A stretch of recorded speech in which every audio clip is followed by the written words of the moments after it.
అందరికీ నమస్కారం.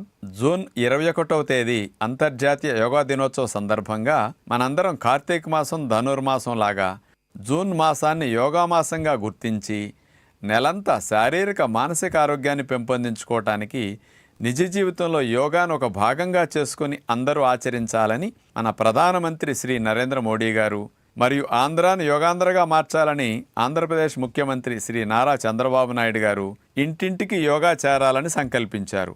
ఇందులో భాగంగా ఇంటింటికి యోగా కార్యక్రమానికి మీ అందరికీ స్వాగతం. ఈరోజు వక్రాసన్ విశేషత తెలుసుకుందాం. నడుముని వంకరగా తిప్పి ఉంచే స్థితి కాబట్టి ఈ ఆసనానికి వక్రాసనాన్ని పేరు పెట్టారు.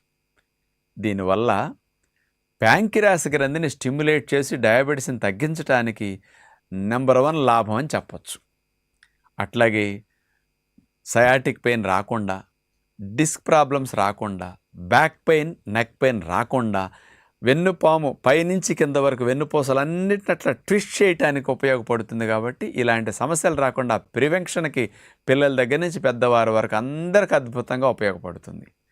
దీనివల్ల పక్క భాగాల్లో ఉండే పొట్ట మంచిగా కొవ్వు కరిగి నడుము సన్నగా అవటానికి కూడా ఈ వక్రాసన బాగా ఉపయోగపడుతుంది. అలాగే ఈ వక్రాసన చేయటం వల్ల డైజెస్టివ్ స్టిమ్యులేషన్ కూడా బాగా జరుగుతుంది.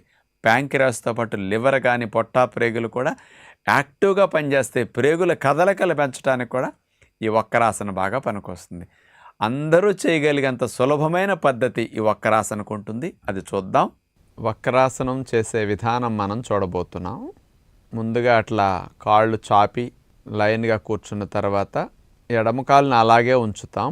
కుడి కాలుని మోకాల దగ్గర నుంచి మడిచి కుడి పాదాన్ని ఎడమ కాలు మోకాల దగ్గర అట్లా ఉంచటం జరిగింది. అంతవరకు కాలుని పైకి లాపి అట్లా ఉంచుకోవాలన్నమాట. కుడి చేతిని వీపు వెనక భాగంలో అట్లా పెట్టుకుంటాం. అరిచేయి నేల కాంతుంది అట్లా. ఇప్పుడు ఎడమ చేతిని అట్లా పైకి లేపి కుడి మోకాలు పైన నుంచి అట్లా వేసేసి ఇక ఈ చేతితో కుడి కాలుని అట్లా మోకాల దగ్గర నెట్టాలి, కానీ కాలు వాలకూడదు, అది స్టిఫ్గా పెట్టాలి. ఒక పందిరి గుంజ లేకపోతే ఒక పిల్లర్ కానీ పోల్ కానీ అట్లా స్ట్రైట్గా ఉంటుంది. నుంచోబెట్టిన కుడి కాలు అలా స్టిఫ్గా ఉంచాలన్నమాట. ఎడమ చేతి వేళ్లతో కుడి పాదం వేళ్ల దగ్గర అట్లా పట్టుకుంటామన్నమాట. ఇప్పుడు ఎడమ చేత్తో కుడి కాలుని అట్లా నెట్టుకుంటూ కుడివైపుకి వెనక్కి నడుము మెడ అన్ని ట్విస్ట్ చేసి తిప్పవలసి ఉంటుంది. వంకరగా అట్లా తిప్పి కుడివైపుకి అలానే ఉంటామన్నమాట. ఇది వక్రాసన్ కుడివైపుకి చేసే విధానము. వెన్నుపాము యొక్క ఫ్లెక్సిబిలిటీకి చాలా మంచి ఆసనం ఈ వక్రాసనం. అలా ఉండగలిగినంతసేపు కదలకుండా అలా ఉండాలి. ఊరికే కాలు పైన చేయి అట్లా వేస్తుంటే ఫలితం రాదు. ఈ చేత్తో కాళ్ళు నెట్టాలి. నెట్టినా సరే నుంచోబెట్టిన మోకాల భాగం అటు వాలిపోకుండా అట్లా స్టిఫ్గా ఉన్నప్పుడు అట్లా ట్విస్ట్ అవ్వడానికి అవకాశం ఉంది. అప్పుడే చక్కటి ఫలితం ఈ ఆసనంలో వస్తుందన్నమాట. ఉండగలిగినంతసేపు అలా ఉంటాం. ఉండలేనప్పుడు మెల్లగా తీసేసే పద్ధతి చూడండి. ఇప్పుడు ఇట్లా తిరిగి ఎడమ చేతిని పైకి లేపేసి చేతులు కాళ్ళు సాధారణ స్థితికి తీసుకొస్తాం. చేతులు వెనక్కి పెట్టేసుకుని దండాసనలు అట్లా రిలాక్స్ అవుతారనమాట. మళ్ళీ శ్వాసక్రియ అంతా నార్మల్ అయిపోతుంది రిలాక్సేషన్లో. అలా ఒక 1/2 minute రిలాక్సేషన్ అయిన తర్వాత ఇప్పుడు ఈసారి ఎడం వైపుకి వక్రాసన చేసే పద్ధతి మనం ఇప్పుడు చూడబోతున్నాం అనమాట. ఇంతకుముందు ఎడమ కాలు చాపాం, ఇప్పుడు కుడి కాలు చాపి ఉంచాలన్నమాట. ఎడమ పాదాన్ని కుడి మోకాల వద్దకు లాక్కుంటాం, అట్లా నుంచోబెడతాం.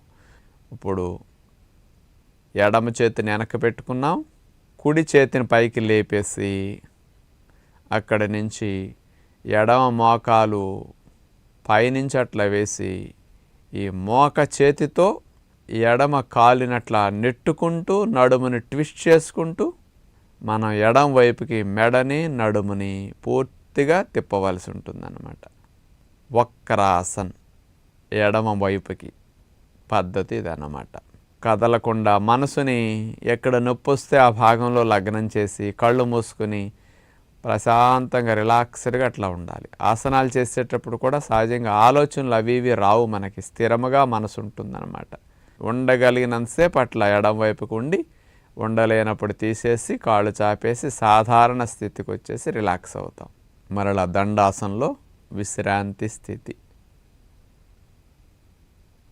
డయాబెటీస్ హెరిడిటరీగా వస్తుంది అనుకున్న వారు ప్యాంక్రియాస్ గ్రంథి ఇన్సులిన్ ఉత్పత్తి చేయడానికి ప్రివెన్షన్గా ముందు నుంచి ఈ వక్రాసన అభ్యాసం చేయండి. అలాంటి సమస్య రాకుండా రక్షించడానికి కూడా ఉపయోగపడుతుంది.